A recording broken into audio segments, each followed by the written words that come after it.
चलिए बच्चों, आज हम एक नया पाठ पढ़ने जा रहे हैं जिसका नाम है मुफ्त ही मुफ्त। यह पाठ आपकी जो है क्लास 4th NCERT से लिया गया है और ये एक गुजराती लोक कथा है। कई बार क्वेश्चन बच्चों से पूछ लिया जाता है कि ये कौन सी लोक कथा है, और चैप्टर में तो मेंशन है नहीं, बट इन्होंने टॉप पे यहाँ दे रखा है कि ये गुजराती लोक कथा है, तो इसलिए इस बात का भी आपको ध्यान रखना होगा। तो मुफ्त ही मुफ्त बहुत ही एक रोचक कथा है जिसके अंदर आपको बड़ा मज़ा आएगा पढ़ने में। आइए देखते हैं। तो ये आपको जो ये दिखा रखा है ये चित्र, ये भीखू भाई का है जो कि बहुत कंजूस थे। तो एक दिन भीखू भाई का मन जो है वो नारियल खाने का हुआ, ताज़ा मुलायम कसा हुआ शक्कर के साथ। तो नारियल कैसे खाने का मन हुआ कि नारियल तो हो ही, साथ में मुलायम मुलायम सा हो, कसा हुआ हो, और वो शक्कर के साथ उसे खाएं। उसके बारे में सोचते ही भीखू भाई ने अपने होठों को चटकारा। वाह, क्या मीठा मीठा सा स्वाद होगा। लेकिन एक छोटी सी समस्या थी, घर में तो एक भी नारियल नहीं था। ओहो, अब मुझे बाज़ार जाना पड़ेगा, उन्होंने अपनी पत्नी लाबू बेन से कहा। तो इनका नाम खुद क्या है, भीखू भाई, और इनकी पत्नी का नाम क्या है, लाभू बेन। तो ये गुजराती लोक कथा है, इसलिए नाम भी इस तरह के हैं ये। तो भीखू भाई का इसमें ये कहा गया है कि भीखू भाई जो है वो नारियल खाना चाहते हैं, और वो भी शक्कर के साथ कसा हुआ नारियल। लेकिन दिक्कत ये है कि घर में तो नारियल है ही नहीं। तो वो अपनी पत्नी से कहते हैं कि भाई मुझे तो बाज़ार से जाकर नारियल लाना पड़ेगा। अब आप मुझे ये बता सकते हैं कि एक दिन भीखू भाई का मन नारियल खाने का हुआ, इसके अंदर आपका संज्ञा कौन कौन सी हैं। देखिए, यदि आप इस तरह से हर लाइन को ऐसे अलग अलग बांटेंगे कि हाँ ये संज्ञा है, इसमें ये क्रिया है, ये आपका सर्वनाम है, तो आपको अलग से इन सब चीज़ों के लिए टाइम निकालने की ज़रूरत ही नहीं होगी। ठीक है, तो अभी इसके अंदर संज्ञा कौन सी है, क्योंकि आपको अच्छे से पता है संज्ञा क्या होती है। कोई भी वस्तु, व्यक्ति, नाम, स्थान, ये सब हमारी संज्ञा होती है। तो इसके अंदर भीखू भाई और नारियल, ये दोनों के दोनों क्या होंगे, हमारी संज्ञा होंगी। ठीक है, और यदि हम बात करें खाने का हुआ, तो ये क्या है, खाने का हुआ हमारा क्या है, ये हमारी एक क्रिया है, क्योंकि ये काम है ना। तो सिर्फ खाना ही क्रिया नहीं है, इसके पीछे था, है, रहा, जाता हूँ, हुआ, ये सब क्रिया में आता है। तो आपको पूरा क्रिया यदि पूछते हैं तो खाने का हुआ पूरा होगा। अब ये क्या है, ताज़ा मुलायम कसा हुआ शक्कर के साथ। तो ये सब क्या है, ये विशेषताएं हैं उसकी, ये विशेषण में आएगा, क्योंकि ये आपके नारियल की विशेषता बता रही हैं कि किस तरह का नारियल उसका खाने का हुआ। तो नारियल कैसा होना चाहिए, ताज़ा मुलायम कसा हुआ, है ना। अब उसके बारे में सोचते ही, सोचना क्या हो गया, फिर से एक क्रिया हो गई। भीखू भाई तो हमारे हैं ही, क्या है हमारे भीखू भाई, एक संज्ञा है ना। मीठा मीठा, मीठा मीठा क्या हो गया, आपकी विशेषण हो गई है। ठीक है, तो अब उन्होंने लाभू बहन से कहा कि भाई मुझे तो बाज़ार जाना पड़ेगा। लाभू बहन अपने कंधा उचकाकर बोली, खाना है तो जाना है, एक समस्या और थी। भीखू भाई ने कहा, पैसे खर्च करने पड़ेंगे, क्योंकि वो थे कंजूस, वो तो पैसे नहीं खर्च करना चाहते थे। लाबू बहन बोली, हाँ पैसे तो खर्च करने पड़ेंगे। अब तो तुम्हें पता लग गया होगा कि भीखू भाई जरा कंजूस थे। वे सीधे खेत में बूढ़े बरगद के नीचे जाकर बैठ गए और सोचने लगे, क्या करूं मैं, क्या करूं। ठीक है, तो इसमें ये कहा गया है कि लाबू बहन जो है वो कहती है कि भाई अब यदि तुम्हें खाना है तो जाकर तो लाना पड़ेगा, लेकिन पैसे खर्च हो जाएंगे, भीखू भाई का कहना था। तो उनकी पत्नी कहती है, भाई सामान लाओगे तो पैसे तो खर्च करने पड़ेंगे ना। बट भीखू भाई जो हैं वो थोड़े से कंजूस हैं, तो वही सोच रहे थे कि फ्री में, मुफ्त में नारियल कहाँ से लिया जा सकता है। तो क्वेश्चन देखिए यहाँ पे एक बन रहा है कि वो कहाँ बैठकर ये सोच रहे थे, क्या करूँ क्या ना करूँ। तो वो बूढ़े बरगद के नीचे जाकर सोच रहे थे। तो देखो यहाँ पे बरगद का जो विशेषता है, बरगद की विशेषता क्या बताई गई है, बूढ़े। भीखू भाई की विशेषता क्या बताई गई है, वो कंजूस, है ना। और ये पढ़ेंगे, खर्च करने पड़ेंगे, पढ़ेंगे, ये हमारी क्या है, क्रिया है। ठीक है, तो इस तरह से आप देखा करो। वे हमारा क्या होगा, वे हमारा सर्वनाम होता है, क्योंकि जो भी शब्द संज्ञा के स्थान पर प्रयोग किए जाते हैं वो सब हमारे क्या बन जाते हैं, सर्वनाम बन जाते हैं। तो वे क्या हो गया, हमारा सर्वनाम हो गया। ठीक है, अब आगे कंटिन्यू करते हैं इसको। तो ये कहते हैं इसके अंदर कि मगर नारियल खाने के लिए जी ऐसा ललचाया कि वे जल्दी घर वापस लौटकर लाबूबेन से बोले, अच्छा मैं बाज़ार तक हो आता हूँ, पता तो चले कि नारियल आजकल कितने में बिक रहे हैं। अब वो लालची कंजूस तो थे, लेकिन उनका मन इतना ज़्यादा, वो पैसे भी नहीं खर्च करना चाह रहे थे, लेकिन उनका मन इतना ज़्यादा कर रहा था कि वो फाइनली बोलते हैं कि ठीक है मैं बाज़ार तक जाकर आता हूँ, देखते हैं नारियल कितने का मिल रहा है कितने का नहीं मिल रहा है। उन्होंने जूते पहने, छड़ी उठाई, भीखू भाई निकल पड़े। तो कैसे निकले, क्या क्या पहना उन्होंने, उन्होंने जूते पहने थे, छड़ी उठाई थी और फिर वो बाज़ार के लिए निकले थे। ठीक है, बाज़ार में लोग अपने अपने कामों में लगे हुए थे। भीखू भाई ने इधर कुछ देखा उधर कुछ उठाया और दाम पूछा। देखते पूछते वे नारियल वाले के पास पहुंच गए। ए नारियल वाले, नारियल कितने में दोगे, भीखू भाई ने पूछा। नारियल वाले ने कहा, बस 2 रुपये में काका। बस 2 रुपये, भीखू भाई ने आँख फैलाकर कहा, बहुत ज़्यादा है, 1 रुपये में दे दो। नारियल वाले ने कहा, ना जी ना, 2 रुपये सही दाम, ले लो या छोड़ दो। अब देखिए यहाँ पर कैसे वो मोल भाव करने लग रहे हैं। वो बाज़ार तक तो पहुँच गए हैं, वहाँ ये देख रहे हैं कि सब अपने अपने कामों में लगे हुए हैं। उन्होंने इधर भी देखा कुछ, उधर भी कुछ उठाया और फिर दाम पूछा। नारियल वाले के पास फिर पहुँच ही गए और पूछने कि भाई कितने में दोगे। तो अब वहाँ जो रेट चल रहा था वो चल रहा था 2 रुपये का, तो उसने कहा 2 रुपये में दूंगा। तो भीखू भाई की आंखें फटी रह गई। वो कहने लगे, अरे इतने रुपए में दोगे, 2 रुपये की जगह 1 रुपये में दे दो ना।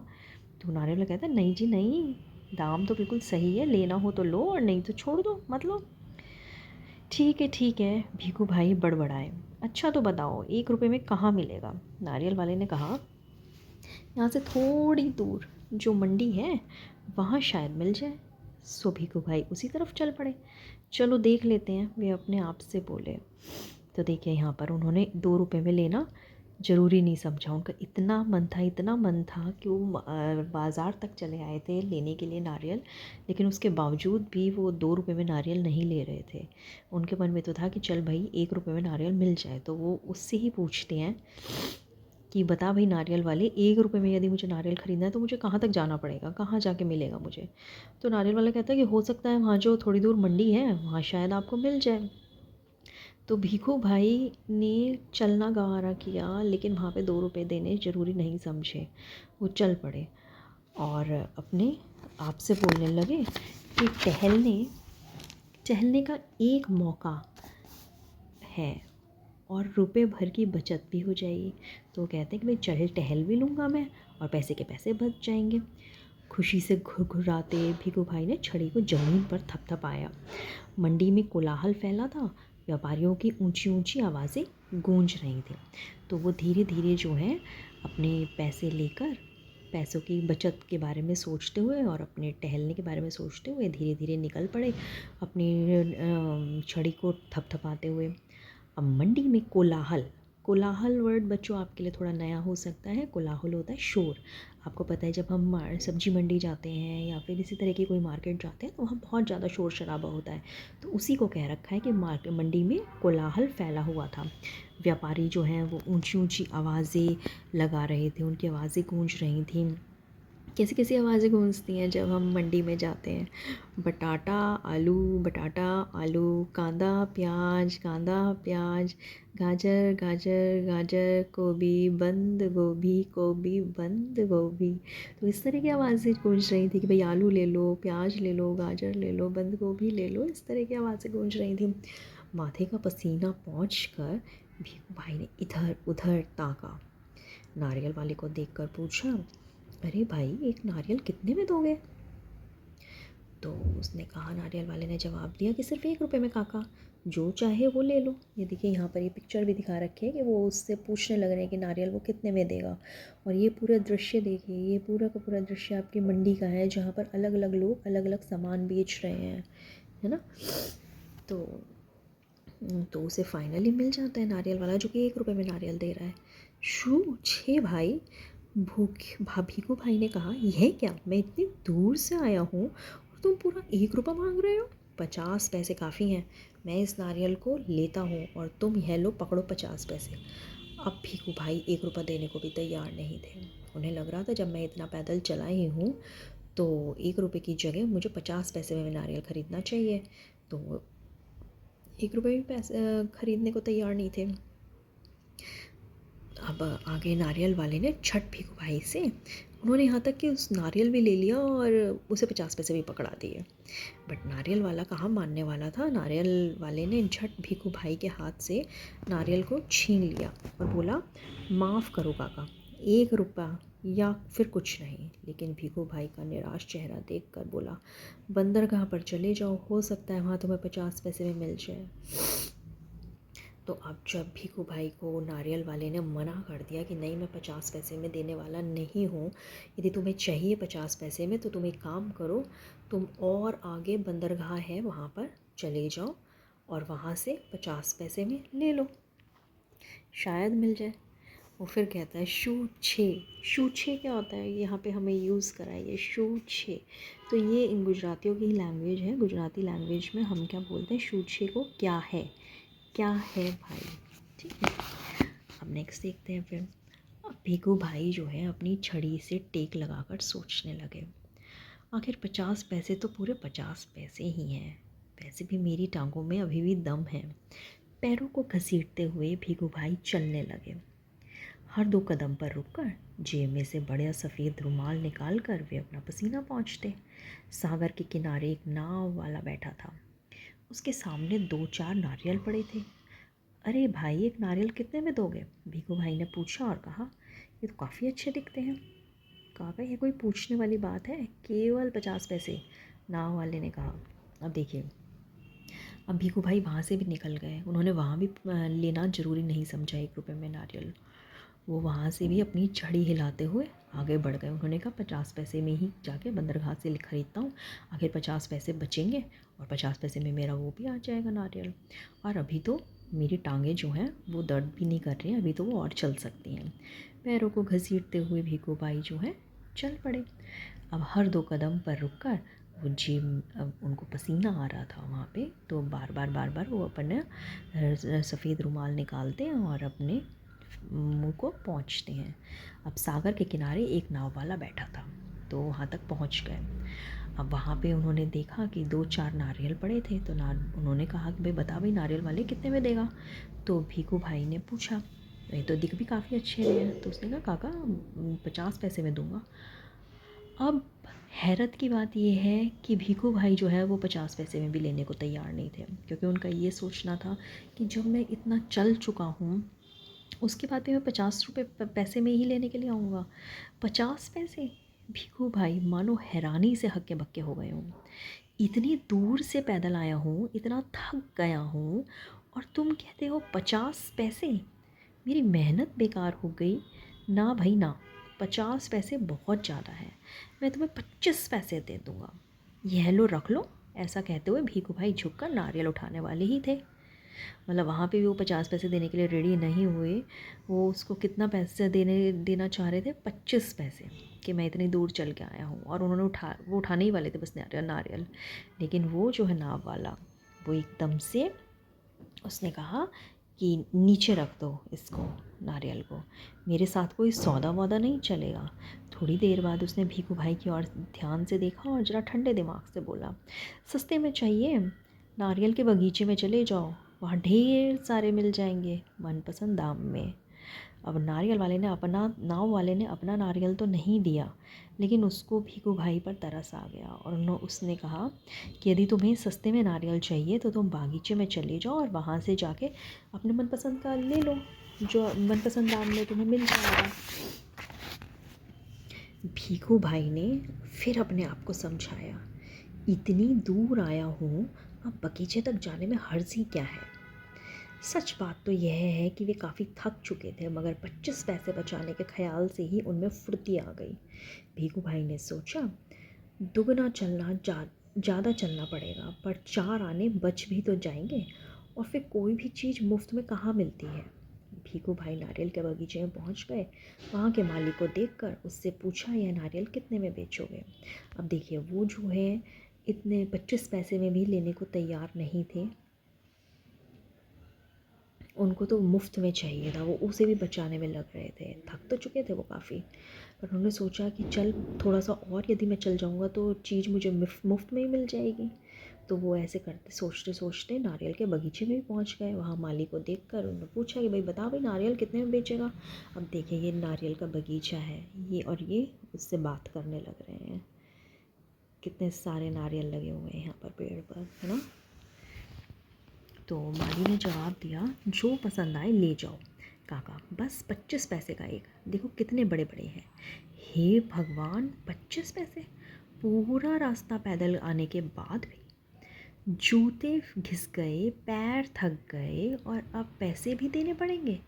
मेरी बात मानो, एक नारियल मुफ्त में ही दे दो। हाँ देखो मैं कितना थक गया हूँ। देखो, अब वो जो है 25 पैसे देने को भी तैयार नहीं है, क्योंकि वो तो मुफ्त के इरादे से आए थे कि मैं मुफ्त में लेके जाऊंगा। तो वो उसे अपनी कंडीशन बताते कि भाई मैं बहुत थक चुका हूँ, मैं बहुत ज़्यादा रास्ता पैदल पार करके आया हूँ, मेरे जूते घिस गए हैं, मेरे पैर थक गए हैं, और अभी तो मुझे पैसे देने की बात कर रहे हो। मुझे एक नारियल मुफ्त में दे दो। भीखू भाई की बात सुनकर नारियल ने कहा, अरे काका, मुफ्त में चाहिए ना, यह रहा पेड़ और वह रहा नारियल, पेड़ पर चढ़ जाओ और जितने चाहे तोड़ लो, वहाँ नारियल की कोई कमी नहीं है, पैसे तो मेरी मेहनत के हैं। सच, जितना चाहे ले लो। भीखू भाई तो खुशी से फूले ना समाये, मेरा यहाँ तक आना बेकार नहीं गया। उन्होंने जल्दी जल्दी पेड़ पर चढ़ना शुरू कर दिया। देखो, अब वो कहता है कि भाई मैं 25 पैसे जो है वो ऐसे ही नहीं ले रहा, इस पेड़ पर चढ़ के और तोड़ने के, नारियल तोड़ने के पैसे ले रहा हूँ। तो आप जो है, यदि आप चढ़ सकते हो उसके ऊपर, नारियल के पेड़ पर, तो आप चढ़ कर और ले लो जितने नारियल आपको चाहिए। तो बस भीखू भाई तो खुश हो गए, क्योंकि उन्हें तो सिर्फ़ और सिर्फ मुफ्त के नारियल चाहिए थे। उन्होंने सोचा कि चलो भाई, मैं इतनी दूर तो चल के आया हूँ, लेकिन मेरा आना कोई बेकार नहीं गया। पेड़ पर चढ़ते चढ़ते भीखू भाई ने सोचा, बहुत अच्छे, मेरी तो किस्मत खुल गई, जितने नारियल चाहे तोड़ लूँ और पैसे भी ना दूँ, क्या बात है। भीखू भाई ऊपर पहुँच गए। फिर वे टहनी और तने के बीच आराम से बैठ गए और दोनों हाथों को आगे बढ़ाने लगे, सबसे बड़े नारियल को तोड़ने के लिए। झचक, पैर फिसल गया।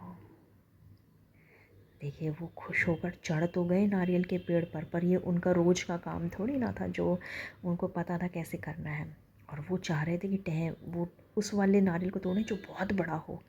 तो वो जैसे ही दोनों हाथों को आगे बढ़ाने लगे सबसे बड़े वाले नारियल को तोड़ने के लिए, झटक की आवाज़ आई और उनका पैर फिसल गया। भीखू भाई ने एकदम से नारियल को पकड़ लिया।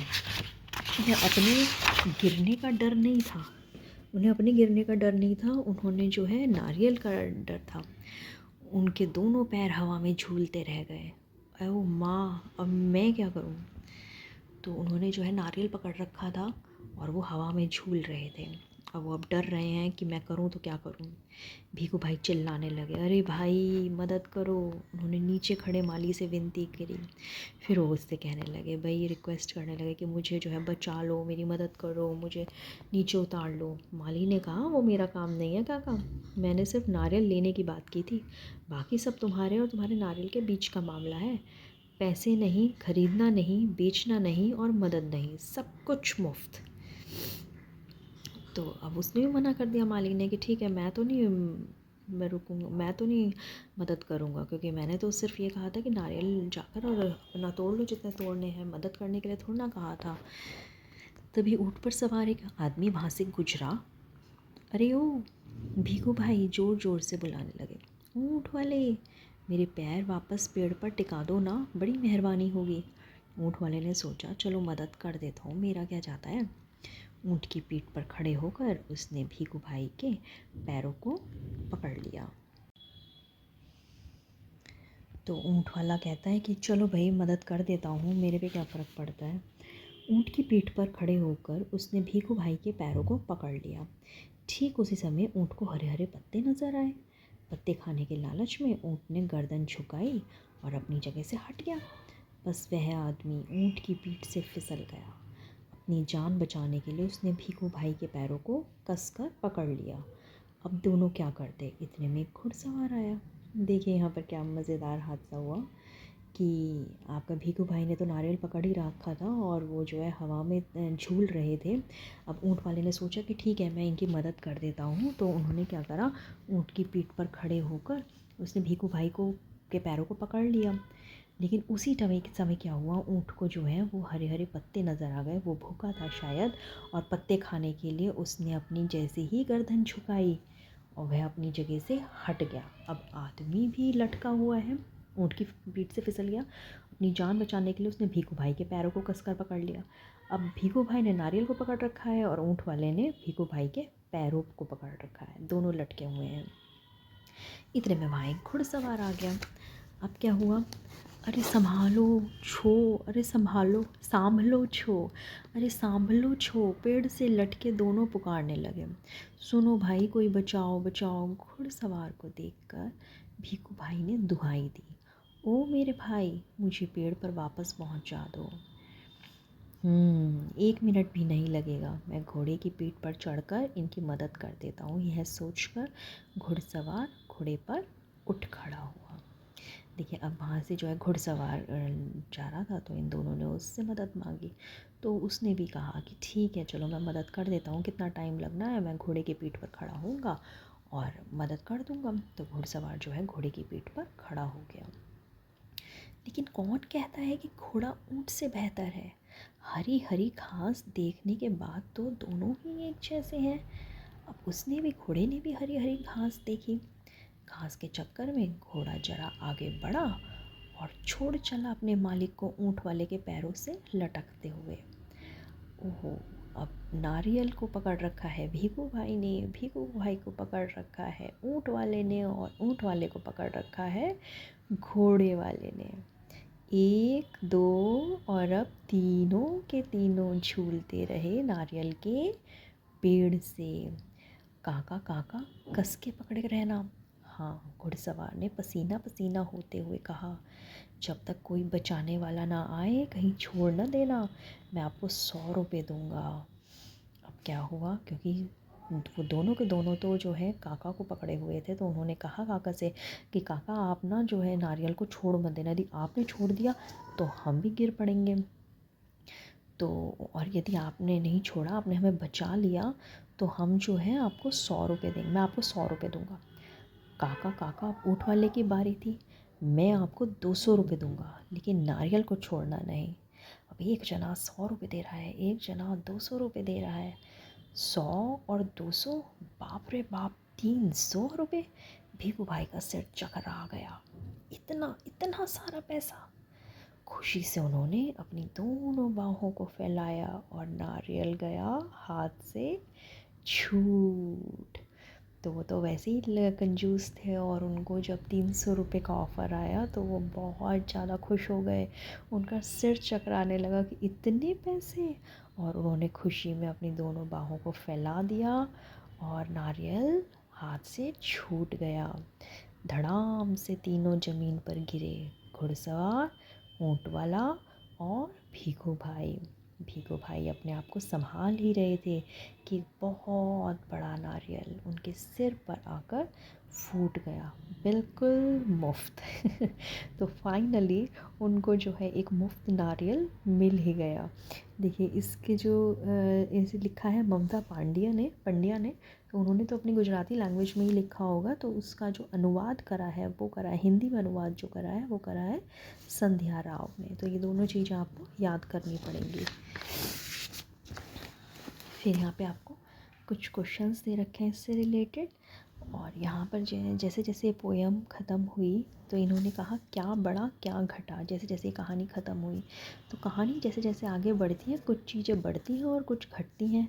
बताओ इनका क्या हुआ, ये घटे या बढ़े। तो नारियल का दाम क्या हुआ, जैसे जैसे कहानी बढ़ी नारियल का दाम बढ़ा या घटा। नारियल का दाम घटा, है ना। वो मुफ्त पे आ गया, कहाँ तो वो 1 रुपये से स्टार्ट हुआ था और वो मुफ्त तक आ गया।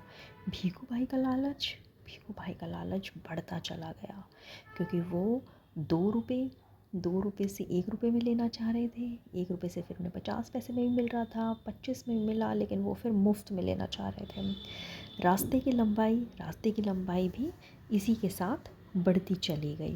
भीखू भाई की थकान, जैसे जैसे रास्ते की लंबाई बढ़ती चली गई, भीखू भाई की थकान भी बढ़ती चली गई, है ना। अब यहाँ देखिए, ये आपके कुछ लिंग बदलो टाइप है कि नाना नानी, पतीली पतीला, काका, आप सबको पता है काका का क्या होता है, काका का काकी, मालिन माली, मटका मटकी, दर्जी दर्जन, टोकरी टोकरा, गद्दा गद्दी। सिंपल है, ये आपने पहले भी कर रखे हैं ना इस तरह से। देखो यहाँ क्या कह रहे हैं ये, कि मंडी में कोलाहल फैला हुआ था, व्यापारियों की ऊंची ऊंची आवाज़ें गूंजने लग रही थी। मंडी में क्या क्या बिक रहा होगा, तो हमने पढ़ा था एक तो उसमें वहाँ पे कांदा बिक रहा था, बटाटा बिक रहा था, बंद गोभी बिक रही थी, गाजर बिक रही थी, और भी बहुत सारे सामान बिकते हैं। मंडी में तरह तरह की आवाज़ें सुनाई देती हैं, जैसे ताज़ा टमाटर 20 रुपया, 20 रुपया, 20 रुपया। मंडी में और कैसी कैसी आवाज़ें सुनाई देती हैं, ये आप बताना अपने आप, है ना। आप भी गए हो ना मंडी पहले।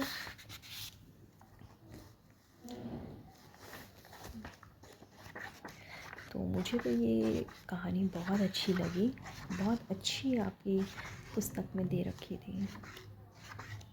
तो इस कहानी से हमें शिक्षा क्या मिलती है, कि हमको जो है वो लालच नहीं करना चाहिए हमको, है ना। ये देखिए मेरा ये बहुत अच्छी पोयम सी दे रखी है इन्होंने, पड़क्कू की सूझ। पड़क्कू, यहाँ ये पड़क्कू ये है पड़क्कू। तो ये क्या कहते हैं, एक पड़क्कू बड़े तेज थे, तर्कशास्त्र पढ़ते थे, जहाँ न कोई बात वहाँ भी नई बात गढ़ते थे।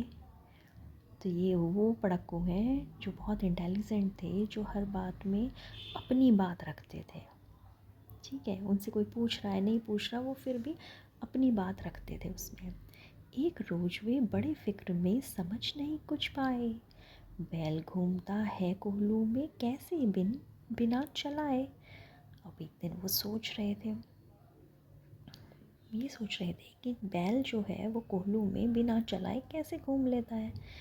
कई दिनों तक रहे सोचते, मालिक बड़ा गजब है, सीखा बैल को रखा इसने, निश्चय कोई ढब है। आखिर एक रोज़ मालिक से पूछा उसने ऐसे, अर्जी बिना देखे लेते तुम जान भेद ये कैसे। कोल्हू का यह बैल तुम्हारा चलता या अड़ता है, रहता है घूमता खड़ा हो या भागुर करता है। मालिक ने यह कहा, अर्जी इसमें क्या बात बड़ी है, नहीं देखते क्या गर्दन में एक घंटी पड़ी है। जब तक यह बजती रहती मैं ना फिक्र करता हूँ, हाँ जब बजती नहीं दौड़ कर तनिक पूछ धरता हूँ। कहा पड़क्कू ने सुनकर, तुम रहे सदा के कोरे, बेवकूफ़ मंथिक की बातें समझ सकोगे थोड़े। अगर किसी दिन बैल तुम्हारा सोच समझ अड़ जाए, चले नहीं बस खड़ा खड़ा गर्दन को खूब हिलाए। घंटी टुन टुन खूब बजेगी, तुम न पास आओगे, मगर बूंद भर तेल सांझ तक भी क्या तुम पाओगे। मालिक थोड़ा हंसा और बोला कि पड़क्कू जाओ, सीखा है यह ज्ञान जहाँ पर वहीं उसे फैलाओ। यहाँ सभी कुछ ठीक ठाक है, यह केवल माया है, बैल हमारा नहीं अभी तक मंथिक पढ़ पाया है। तो ये बहुत ही फेमस कवि हैं रामधारी सिंह दिनकर जी, ये उनकी कविता है, बहुत अच्छी कविता है। देखिए, कोल्हू का बैल ऐसे व्यक्ति को कहते हैं जो बहुत मेहनत करता है, जिस या फिर उससे बहुत मेहनत करवाई जाती है। मेहनत और कोशिश से जुड़े कुछ और मुहावरे भी इन्होंने दे रखे हैं, जैसे दिन रात एक करना, ये भी बहुत मेहनत करना होता है। पसीना बहाना, ये भी बहुत मेहनत करना होता है। एड़ी चोटी का जोर लगाना, इसका मतलब भी बहुत मेहनत करना होता है। ठीक है, अब यहाँ ये देखो क्या कह रहे हैं। हाँ, जब बजती नहीं दौड़कर तनिक पूँछ धरता हूँ। पूँछ धरता हूँ का मतलब क्या है कि पूँछ उसकी पकड़ लेता हूँ। ठीक है। हाँ, चलिए तो अब हम अगली कक्षा में एक नया चैप्टर जो है डिस्कस करेंगे। Thank you.